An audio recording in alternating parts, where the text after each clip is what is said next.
Notamos el hecho de que al repetir Eva el mandamiento de Dios con respecto al árbol de la ciencia del bien y del mal, añadió las palabras ni le tocaréis, las cuales no fueron pronunciadas por Dios cuando dio el mandamiento original. Hoy comenzaremos nuestro estudio considerando el hecho de que la serpiente niega la palabra de Dios. En los versículos 4 y 5 de este capítulo 3 de Génesis leemos: Entonces la serpiente dijo a la mujer: No moriréis, sino que sabe Dios que el día que comáis de él, serán abiertos vuestros ojos y seréis como Dios, sabiendo el bien y el mal. Quisiéramos cambiar un poco la fraseología para aclarar esto un poco más. En vez de las palabras no moriréis, él dijo ciertamente no moriréis. Ahora esa es una imposibilidad absoluta, porque está dudando del amor y la bondad de Dios. Si Dios es bueno, pues ¿por qué le puso una restricción? Y entonces duda de la justicia de Dios y de su santidad al decir que ciertamente no morirán. Y promete a Eva que ella y su esposo llegarían a ser como dioses ellos mismos. Ahora notamos también que la mujer añadió a la palabra de Dios. Y hoy existen aquellos que quitan de la palabra de Dios, y Dios ha amonestado en cuanto a eso. Existen también las sectas que añaden a la palabra de Dios, y Dios también ha amonestado contra tal práctica. Hay quienes dicen que somos salvos por la ley. Otros dicen, sí, somos salvos por la fe, pero añaden algo para que sea por la fe más alguna obra. En el Evangelio según San Juan capítulo 6 versículo 29 dice: Respondió Jesús y les dijo: Esta es la obra de Dios, que creáis en el que Él ha enviado. ¿Cuán importante es ver esto? Porque Satanás contradice tan sutilmente a Dios y sustituye su propia palabra por la palabra de Dios. Recordará usted, amigo oyente, que en Romanos se habla de la obediencia por la fe. La fe conduce a la obediencia y la incredulidad conduce a la desobediencia. Consideremos ahora la desobediencia del hombre y la mujer a la palabra de Dios. En Génesis 3, versículos 6 y 7 dice: Y vio la mujer que el árbol era bueno para comer, y que era agradable a los ojos, y árbol codiciable para alcanzar la sabiduría, y tomó de su fruto y comió. Y dio también a su marido, el cual comió así como ella. Entonces fueron abiertos los ojos de ambos, y conocieron que estaban desnudos. Entonces cosieron hojas de higuera y se hicieron delantales. El llamamiento que hizo Satanás aquí fue a la carne, pero eso no es todo. Era bueno para comer, además de agradable a los ojos, y un árbol codiciable para alcanzar la sabiduría. Es importante notar que fue un llamamiento a la parte psicológica de la mente y un llamamiento al lado religioso del hombre. Era un árbol codiciable para alcanzar la sabiduría. Y si usted, amigo oyente, comprueba esto, se dará cuenta que esta es la misma tentación que Satanás trajo al Señor Jesús en el desierto. En la tentación de Cristo vemos que primero Satanás tentó la carne al decir a Jesús que convirtiera en pan aquellas piedras que tenía delante. Esto era algo bueno para comer. Luego Satanás hizo un llamado a la mente con la promesa de que daría a Jesús todos los reinos del mundo. Y le mostró a Jesús todos aquellos reinos para tentarlo. Luego la tentación de obrar contra la voluntad de Dios fue de echarse del pináculo del templo. Esto fue como el árbol codiciable para alcanzar la sabiduría. ¿Sabía usted, amigo oyente, que Satanás emplea hoy las mismas tácticas? Las usa porque logran buen éxito, dan buenos resultados para él. ¿Por qué tiene que cambiar su método? Parece que todos somos engañados por las mismas tácticas. El apóstol Juan en su primera carta, capítulo 2, versículo 16, nos dice: Porque todo lo que hay en el mundo, los deseos de la carne, los deseos de los ojos y la vanagloria de la vida, no proviene del Padre, sino del mundo. Los deseos de la carne, es decir, lo que parece bueno para comer; los deseos de los ojos, es decir, lo que es agradable mirar; la vanagloria de la vida es lo que es codiciable para alcanzar la sabiduría. Estas cosas no provienen del Padre, sino del mundo. Es un llamado que hace Satanás. Jesús dijo que estos pecados de la carne proceden del corazón del hombre, de lo más profundo, porque aquí es donde Satanás hace su llamado. Ataca al hombre de una manera muy definida. Fue el mismo método que empleó con Adán y Eva para llegar al corazón y desviar al hombre. Y lo hizo. tuvo éxito. Les dijo que conocerían el bien y el mal. ¿Y qué pasó? Pues que sus ojos fueron abiertos. Esa es la conciencia. Porque el hombre no tenía conciencia antes de la caída. Era inocente, y la inocencia desconoce la maldad. Pero ahora cada uno de nosotros tenemos un acusador que vive dentro de nosotros. Los psicólogos dicen que todos tenemos lo que ellos llaman un complejo de culpa. Un destacado psicólogo cristiano dijo en cierta ocasión que el complejo de culpa es una parte del hombre tanto como lo es su brazo derecho, y que no se puede quitar el complejo de culpa por medios psicológicos, de la misma manera que no se puede quitar el brazo a menos que sea amputándolo. Notamos ahora que nos dice este pasaje que conocieron que estaban desnudos. Aquellas hojas de higuera que ellos tomaron les encubrió, pero no les cubrió de veras. No confesaron su pecado y culpa, sino que simplemente trataron de encubrir su pecado. Notemos ahora que Dios desea la comunión con el hombre. Los versículos 8 y 9 de este capítulo 3 dicen, «Y oyeron la voz de Jehová Dios que se paseaba en el huerto al aire del día. Y el hombre y su mujer se escondieron de la presencia de Jehová Dios entre los árboles del huerto. Mas Jehová Dios llamó al hombre y le dijo, ¿Dónde estás tú?» ¿Se ha fijado usted, amigo oyente, que el árbol que se menciona aquí específicamente es la higuera? Se nos dice que ellos cosieron hojas de higuera. Y a propósito, el árbol de la ciencia del bien y del mal no fue manzano, como dicen algunos. No sabemos qué clase de árbol fue, pero cosieron hojas de higuera. No estaban listos para admitir su condición perdida. Y esa es precisamente la condición del hombre en nuestros días en lo que respecta a su religión. Lleva a cabo los ejercicios y rituales y se hace miembro de la iglesia y llega a ser muy religioso. Pero, ¿ha notado usted que Cristo maldijo la higuera? Eso es muy interesante. Y a propósito, Él denunció la religión inmediatamente después de eso. Y la denunció con todo su ser. Y es que, en esta tentación, Satanás quería interponerse entre Dios y el alma del hombre. En otras palabras, quiso destetar al hombre de Dios. Quiso ganar al hombre para él mismo, y él mismo quiso convertir al hombre en un Dios. Las tentaciones de la carne que nos llaman tanto la atención no le habrían llamado la atención a Adán. No fue tentado a robar, ni a mentir, ni a codiciar, sino a dudar de Dios. Sin embargo, al seguir nuestro estudio, nos damos cuenta que el dudar de Dios es el problema básico. ¿Cuál fue la dificultad que tenía el joven rico cuando llegó a hablar con Jesús? No creyó. En la parábola del sembrador, la semilla no cayó en buena tierra. La cizaña que se menciona en otra parábola es el producto de la incredulidad. Satanás siempre siembra esta duda en cuanto a la palabra de Dios y todavía lo hace en nuestros días. ¿Cuál es el método que emplea Satanás para conseguir que dudemos de Dios? Primero, Adán y Eva vieron que era bueno para comer, y luego que era agradable al ojo y que era codiciable. Satanás obra desde afuera hacia adentro, del exterior hacia el interior. Dios siempre comienza con el corazón del hombre. ¿Se ha dado usted cuenta de eso, amigo oyente? La religión es algo que se puede frotar al exterior, pero Dios no comienza con la religión. Y es necesario que hagamos una distinción aquí. El cristianismo no es una religión. El cristianismo es Cristo mismo. Hay muchas religiones, pero el Señor Jesús llegó al fondo del problema. Él dijo, «Os es necesario nacer de nuevo». Cuando Él habló con los fariseos, que eran muy religiosos en lo exterior, les dijo que limpiaran lo de afuera del plato. Les dijo que eran como el mausoleo, bello desde afuera con el mármol y flores, pero lleno de los huesos de muertos por dentro. ¡Qué ilustración! Notamos también en este pasaje que dice que los ojos de ellos fueron abiertos. Esa es la conciencia. Conocieron que estaban desnudos.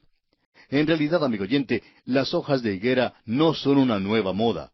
Los hombres todavía asisten a la iglesia y llevan a cabo los ejercicios religiosos y hacen buenas obras. ¿Qué pasó, pues? Cuando oyeron la voz del Señor Dios en el huerto, huyeron de Dios. Amigo oyente, la religión separa al hombre de Dios. Adán está perdido y es Dios quien le busca y no el hombre quien busca a Dios. Note usted que no hay confesión de parte de Adán. Desde el versículo 10 hasta el versículo 12 leemos lo siguiente.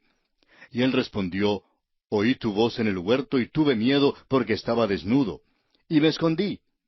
Y Dios le dijo, ¿quién te enseñó que estabas desnudo? ¿Has comido del árbol de que yo te mandé no comieses?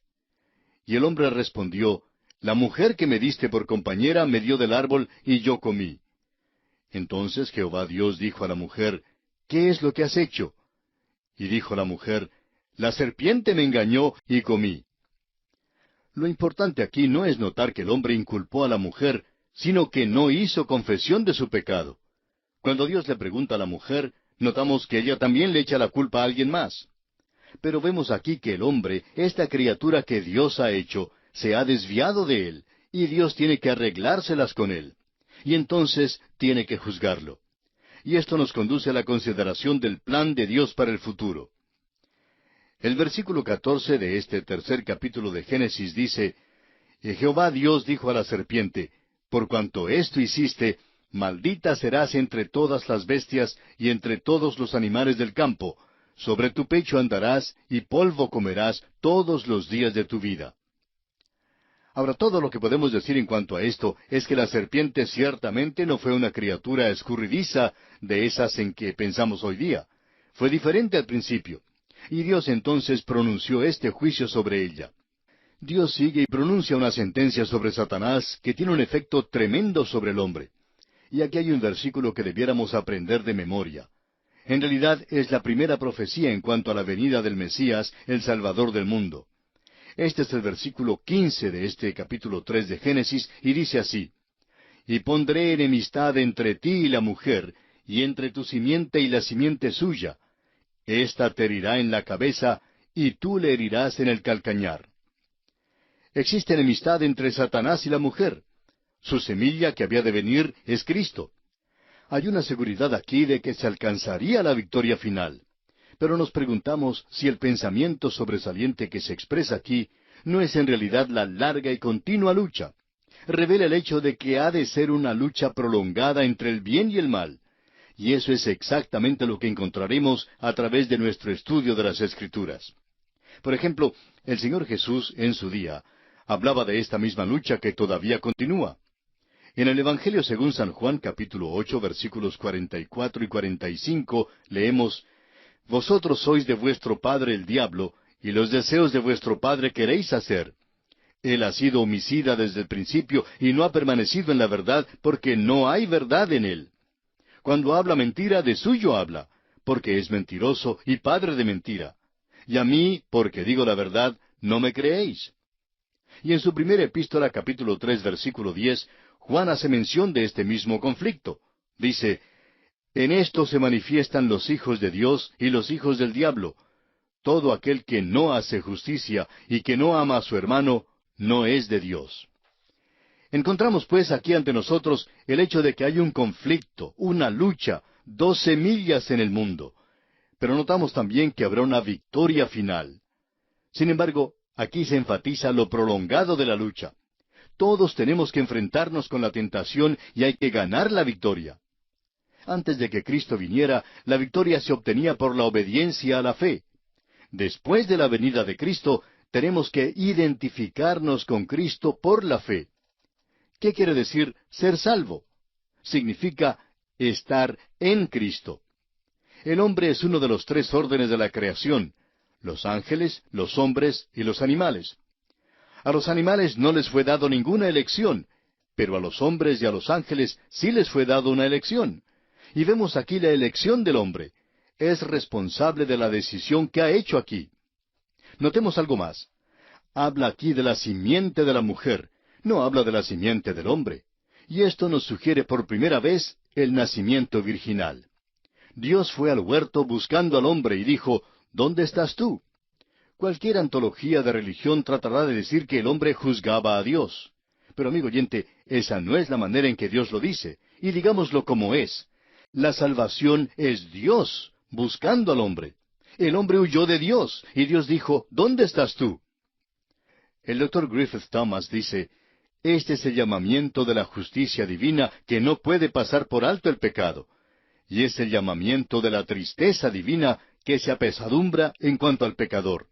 Es también el llamamiento del amor divino que ofrece redención del pecado. Todo esto se encuentra aquí en este versículo. Es la promesa de la venida del Salvador. y esto es lo que se pinta a través de todas las Escrituras. El apóstol Pablo escribió en su carta a los Romanos capítulo 3 versículo 11, «No hay quien busque a Dios». El Señor Jesús dijo, según el Evangelio de Juan capítulo 15 versículo 16, «No me elegisteis vosotros a mí, sino que yo os elegí a vosotros». Y nosotros podemos declarar con Juan en su epístola que le amamos a Él porque Él nos amó primero. Dios busca al hombre y le ofrece la salvación, pero ha de acontecer una larga lucha y continua, y creemos que este punto es muy claro. Es pues necesario que todo hombre haga su propia decisión. Ahora el versículo 16 del capítulo 3 de Génesis nos dice, «A la mujer dijo, multiplicaré en gran manera los dolores en tus preñeces, con dolor darás a luz los hijos, y tu deseo será para tu marido, y él se enseñoreará de ti». Notamos aquí la sentencia de la mujer. No puede dar a luz sin sufrir dolor alguno. ¿No es extraño que esto sea verdad? La misma cosa que trae alegría a la vida y que perpetúa la familia humana ha de venir por medio del dolor. Así es la vida, y el hombre tiene que aprender esto. Veremos en el próximo capítulo que no lo aprendió tan rápidamente como debió haberlo aprendido. Ahora los versículos 17 al 19 del capítulo 3 de Génesis dicen, «Y al hombre dijo, por cuanto obedeciste a la voz de tu mujer, y comiste del árbol que te mandé diciendo, no comerás de él, maldita será la tierra por tu causa, con dolor comerás de ella todos los días de tu vida. Espinos y cardos te producirá, y comerás plantas del campo. Con el sudor de tu rostro comerás el pan hasta que vuelvas a la tierra, porque de ella fuiste tomado, pues polvo eres, y al polvo volverás». Esta es la sentencia del hombre. La sentencia es la muerte. No resultó de inmediato en la muerte física. Pero, ¿qué es la muerte? La muerte física es la separación de la persona. El espíritu y el alma se separan del cuerpo. En Eclesiastés capítulo 12, versículo 7 leemos, «Y el polvo vuelva a la tierra como era, y el espíritu vuelva a Dios que lo dio». El hombre ha de ser responsable ante Dios si se salva o se pierde. Deberá responder a Dios. La muerte es la separación. El apóstol Pablo escribió a los Efesios que habían estado muertos en pecado. No estaban muertos en un sentido físico, sino muertos espiritualmente, es decir, separados de Dios. En la parábola maravillosa del Hijo Pródigo, que nuestro Señor Jesucristo contó acerca del hijo menor que se alejó de su padre, notamos que cuando regresó el hijo menor, el padre dijo al hijo mayor, «Porque este mi hijo muerto era, y ha revivido». ¿Muerto? El hijo menor no estaba muerto físicamente, pero había estado separado del Padre, y estar separado del Padre significa exactamente eso, muerto. Sí, estaba muerto. Recordemos también las palabras de Jesús a Marta y María, hermanas de Lázaro. Le dijo Jesús, «Yo soy la resurrección y la vida. El que cree en mí, aunque esté muerto, vivirá. Y todo aquel que vive y cree en mí, no morirá eternamente». El que cree en mí, aunque esté muerto. Aquí Jesús habla de una muerte espiritual, estando separado de Dios. Tal persona puede nacer de nuevo y entonces revivir. Por tanto, Adán murió espiritualmente en el momento que comió del fruto. Esa es la razón por la cual huyó de Dios y por eso mismo cosió las hojas de higuera.